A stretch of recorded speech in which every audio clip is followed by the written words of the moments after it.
Hey y'all, Spindra here. Today's snap topic is how your archetype should affect your snapping. So, what's the problem? Players are really good at playing their decks, but they always snap the same way. And usually, this is snapping turn 5 going into 6. So don't just snap turn 5 when you think you're going to win. That's a dead giveaway, after you've done all the math calculations and, if you were going to win anyway, now your opponent just has opportunity to retreat with 1 cube. So just a little bit of a recap on the archetype overviews. It's not an end-all be-all by any means, but it's a good way to inform your snapping strategy. So first off, we have disruption/tempo decks. These usually like to main priority throughout the game. They disrupt their opponent's plan, either with more commonly recently Mill, or before that, more commonly it was Darkhawk and Rocks. And they win through a few payoff cards. So for the examples I just gave, that would be Darkhawk and Red Hulk. Then we have combo decks. These are the really greedy decks. They kind of just do their own thing.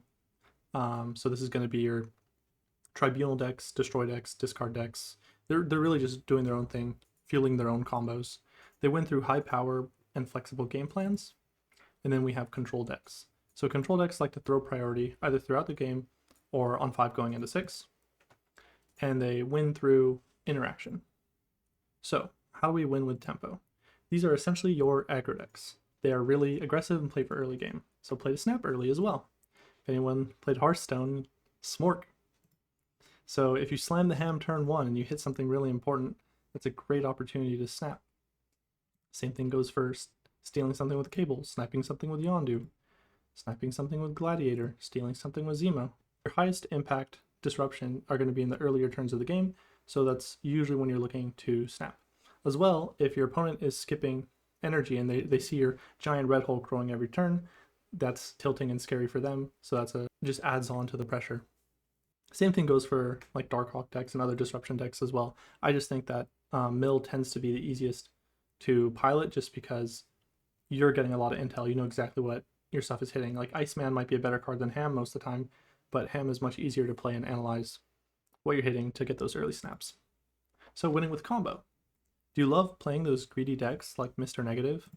But every time you play it, your hand is Iron Man, Null, Zola, and every time your opponent plays it, they get the combo perfectly. Well, this should inform your snapping strategy. So snap if you have your combo, and bluff if you don't. If you're dropping Mr. Negative on 3 or 4, and then Jane Foster on 5, your opponent's going to think, you have a handful of zero cost cards. Doesn't matter if you don't actually have them. These are the types of decks where, if you don't have your combo, it's okay to snap going into turn 6 and bluffing your combo. Maybe you were gonna lose or you would have needed to retreat, but by snapping that late and bluffing, you can actually sometimes get the win.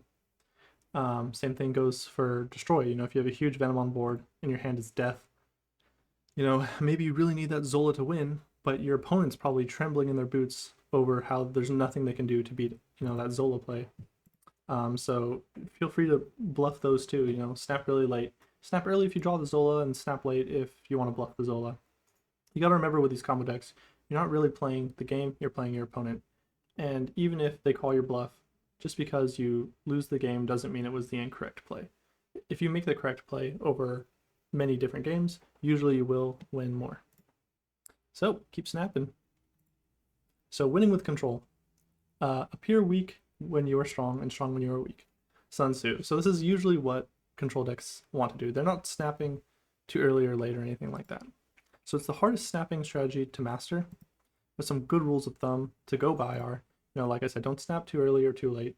You don't want to give your opponent a chance to calculate if they have the win, or you don't want to snap too early when you're vulnerable if your opponent has a combo pop off that you didn't see yet. You also want to pay closer attention to how well your opponent draws rather than your own draws. If your opponent's playing destroy and they haven't destroyed anything by turn 3 or 4, that might be a great opportunity to snap. If your opponent is, destroying Deadpool on turn 2, maybe be a bit more cautious. Feel free to bluff if your opponent is very vulnerable to a tech card you don't have. If you have priority going into turn 6 and they have a huge Venom and you have Shang in your deck or not in your hand, feel free to bluff it. It's the whole pure weak when you're strong when you're weak mentality. So this is also one of the most rewarding snapping strategies to master for those cerebral players out there.